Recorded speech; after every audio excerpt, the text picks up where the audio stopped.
All right, now we're going to talk about the full stroke. We call it the full stroke because it uses the stick's full range of motion. So basically, it'll start and end in the same spot. Now the idea is using mainly wrist and a little bit of fingers, you send the stick on its way and then you totally relax so that the stick will go boom into the pad with all of its velocity.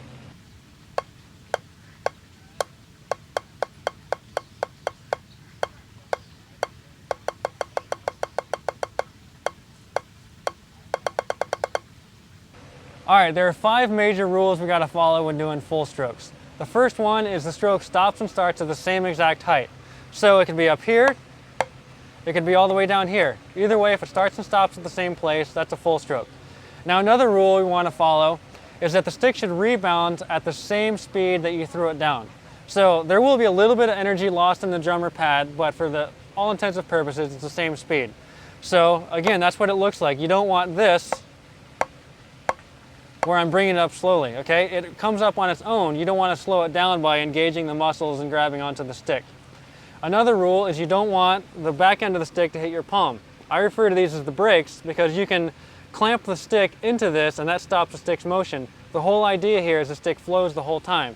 So this, hitting the brakes would cause that sort of thing where some of the velocity and energy goes into here instead of into the drum like you want it. Another rule is that you want to use no arm, so there's no arm necessary. So your forearm can only move so fast, but your wrist and fingers can get it going a lot faster. The last rule is an easy one. You don't want to pick the stick up before you throw down. So if you're at this height, you want to go down right from there. Anytime you pick up before you throw down, you're adding a step to the process and you want to keep it as simple as possible using one fluid motion. So I recommend playing every rudiment, every exercise that you have that uses one uniform stick height, using full strokes, starting and stopping with the stick up. So this is advantageous because it teaches you to play relaxed strokes with high velocity that lead to the quality of sound that you want from the full strokes. Now, if we're on the moon playing by ourselves, there's no reason to ever use the sticks down if everything we play has one height.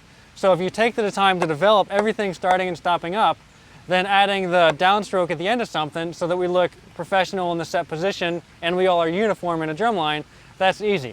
So by the time we have a really good handle on full strokes and we decide to leave the last stroke down, it'll look something like this.